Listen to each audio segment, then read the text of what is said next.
नमस्कार, मैं हूं आपके साथ मुबशरा। स्वागत है आप सभी का एम न्यूज में। गढ़मुक्तेश्वर नगर पालिका परिषद में इस बार चेयरमैन पद पर एडवोकेट राकेश बजरंगी ने झंडा गाड़ा है।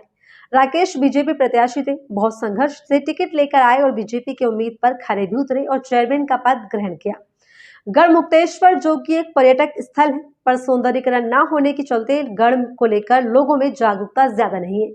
पर नए चेयरमैन राकेश बजरंगी का कहना है कि अब कार्य भी होंगे, सौंदर्यीकरण का विशेष ध्यान दिया जाएगा और 5 वर्ष के अंदर गढ़ की रूपरेखा बदल देगी। इस विषय पर हमारी सब एडिटर बरखा सिंह ने उनसे खास बातचीत की। देखिए इस बातचीत के प्रमुख अंश। नमस्कार, मैं हूं बरखा सिंह। आप देख रहे हैं एम न्यूज के नए प्रोग्राम नगर के नायक। आज हम मौजूद हैं गढ़मुक्तेश्वर में, जहां के नए चेयरमैन हमारे साथ राकेश बजरंगी जी हैं। राकेश जी, आपका हमारे चैनल में स्वागत है। बहुत बहुत धन्यवाद। राकेश जी, ये बताइएगा कि आपने बीजेपी से टिकट लिया और जीत भी हासिल की है, मतलब बीजेपी की उम्मीद पे खरे उतर के दिखाया, तो इसके पीछे कोई खास वजह रही है? इसकी वजह ये रही है गढ़मुक्तेश्वर का प्यार, गढ़मुक्तेश्वर की जनता जो पहले से ही मेरे साथ खड़ी थी और पूरा भारतीय जनता पार्टी और सभी लोगों का सहयोग मिला। जो विजय श्री मेरी गढ़मुक्तेश्वर की जनता का धन्यवाद करता हूँ, उनका आभारी रहूंगा और सदा ही मैं ऐसा विकास करूंगा जो मेरी गढ़मुक्तेश्वर की जनता उन्हें राकेश कुमार बजरंगी जैसे मेरा इस बार नाम चला था ऐसी कहे। मतलब जैसा आपका नाम है वैसा ही कार्य भी करके दिखाएंगे? वैसे ही कार्य होगा। किसी वार्ड गली मोहल्ले को ऐसा नहीं छोड़ूंगा जहाँ विकास ना होगा। तो और गढ़ में कौन कौन सी समस्याएं मुख्य हैं? गढ़ में मुख्य समस्या है, गली मोहल्ले का विकास नहीं हुआ, नाली खरंजे टूटे पड़े हैं और नालों की सफाई नहीं है। एक स्कूल की समस्या है प्राइमरी स्कूल के लिए, हालांकि मेरे उसमें नहीं आता, फिर भी इसके लिए प्रयास करूंगा। जैसे गढ़मुक्तेश्वर की मुख्य समस्या है टोल टैक्स की समस्या। हमारे 2 वार्ड तो ब्रिजघाट पर हैं और बाकी वार्ड गढ़मुक्तेश्वर में हैं। 23 वार्ड यहाँ, 2 वार्ड वहाँ, 25 वार्ड हमारे यहाँ। तो उनसे टोल टैक्स लिया जाता है गढ़मुक्तेश्वर की जनता से, और यदि वो कहते हैं तो उनसे बदतमीजी की जाती है। ये भी अहम मुद्दा हमारा। तो इस पर आप ठोस कदम उठाएंगे? आज पर ठोस कदम होगा। माननीय केंद्रीय मंत्री जितेंद्र जी सिंह आए थे, उनसे नेगोशिएट हुई थी इस विषय में। हमारे कपिल देव अग्रवाल जी आए, उन्होंने भी कहा था उस वार्तालाप की जाएगी इस विषय में। यहाँ बिजली और पानी की समस्या कैसी है?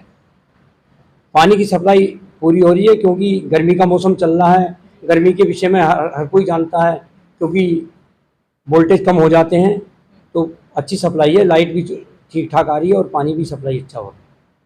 तो अब आप आए हैं तो आप कुछ अलग करके दिखाएंगे गढ़ में? जी हाँ, मैं चाहता हूँ गढ़मुक्तेश्वर में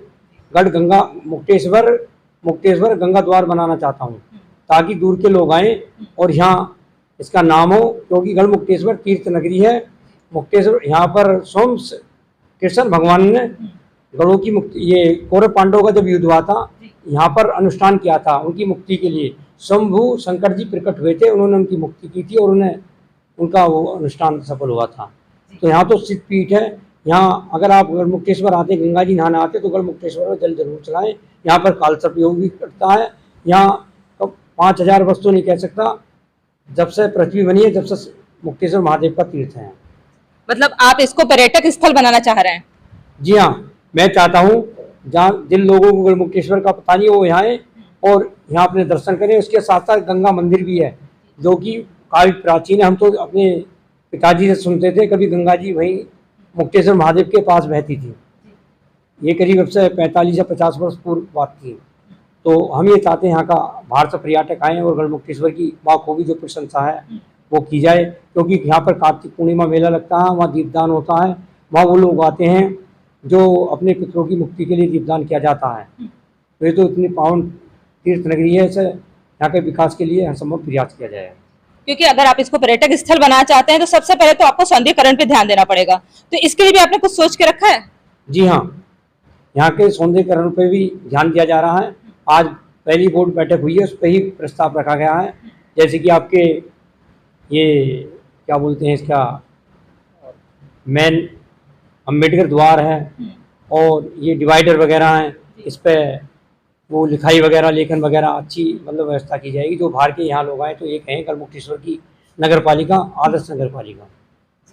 तो और भी जैसे सबसे पहले आपने क्या सोच के रखा है कि जैसे प्राथमिकता किसको देनी है? गढ़मुक्तेश्वर के विकास को प्राथमिकता दी जाएगी। यहाँ कोई ऐसा काम नहीं होगा जो मतलब जनता के लिए ना हो। जनता को खुश, यहाँ के लोगों ने जैसे मुझे प्यार किया है उसी तरह मैं इनका विकास करना चाहूँगा गढ़मुक्तेश्वर की, कि हर वार्ड का, हर गली, हर मोहल्ले।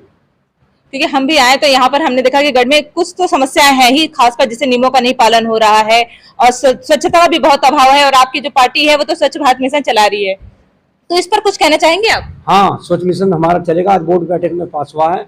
और रहा गंदगी का सवाल, हमारे स्वीपर सफाई वगैरह करते हैं और जो कर्मचारी कम है उनकी भर्ती करी जाएगी। स्वच्छ भारत अभियान के तहत गढ़मुक्तेश्वर को स्वच्छ बनाया जाएगा। तो और भी जैसे बहुत सारी तो चली समस्याएं तो बहुत सारी हैं ऐसे यहाँ पर, तो अब आप आ ही गए तो वो तो सुधार देखा ही जाएगा कि 5 साल में क्या क्या सुधार हो रहा है। यहाँ पे महिलाओं के लिए भी कुछ सोचा है आपने? हाँ, महिलाओं के बारे में सोचा है। आज हमारी बोर्ड बैठक में लगभग 8 महिला थी सभासद, और सबने अपने विचार रखे। जैसे कि आप गंगा घाट पर जाते हैं, ब्रज घाट स्नान करते हैं, उनके लिए चेंजिंग रूम बनाए गए हैं और जो कमियां वो दूर करी गई हैं। जो महिलाओं के लिए शिक्षा की बात है वो उस पर विचार किया जाएगा। और कुछ कहना चाहेंगे अपनी गढ़ की जनता से? हाँ, मैं ये कहना चाहूँगा, आपका पहले तो बहुत बहुत धन्यवाद करूँगा, आपने मुझे यहाँ तक पहुँचाया और सदा आपका आभारी रहूँगा, सदा ऋणी रहूँगा। जब भी आप मुझे बुलाएंगे आपके एक आवाज़ पर आपके साथ खड़ा रहूँगा, चाहे दिन हो या रात हो, हर समय आपके साथ खड़ा रहूँगा। बहुत बहुत धन्यवाद हमें समय देने के लिए। आपका हार्दिक अभिनंदन करता हूँ, आप मेरी बाइट लेने के लिए आए। गढ़मुक्तेश्वर की तरफ का जनता की तरफ से आपको धन्यवाद देता हूँ। ये तो हमारे साथ नए चेयरमैन राकेश बजरंगी जी, जो कि जिनका नाम ही राकेश बजरंगी जी है। तो उनका कहना है कि यहाँ पे वो बहुत सारे कार्य करवा के दिखाएंगे और वो बीजेपी से जुड़कर हैं, क्योंकि ये बीजेपी के प्रत्याशी रहे हैं और जीत भी हासिल की है यहाँ पर। और इनका कहना है कि ये एक इतिहास तरीके से रच देंगे। अब आने वाले जो 5 साल है उसमें बहुत सारे कार्य ऐसे करवाएंगे जो बाद में भी जाना जाएगा। पर ये तो देखना ही है कि 5 साल में क्या क्या कार्य होते हैं। तब तक के लिए बने रहिए एम न्यूज़ के साथ, मैं बरखा सिंह। राकेश वैसे तो एडवोकेट है और काफी शिक्षित भी हैं। अब क्या कार्य कैसे कराना है वो इन्होंने बोर्ड की मीटिंग में तय कर लिया है और सभी सभासदों के साथ मिलकर कार्य को पूरा करना है ये ठान भी लिया है और विकास के पथ पर गढ़मुक्तेश्वर को ले जाने के लिए अपने कदम उठा भी लिए।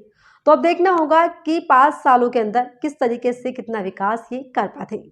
फिलहाल इस रिपोर्ट में इतना ही। ऐसी तमाम जानकारी और अपडेट्स के लिए बने रहिए हमारे साथ एम न्यूज़ पर। तब तक के लिए नमस्कार। एम न्यूज़ साथ सच का।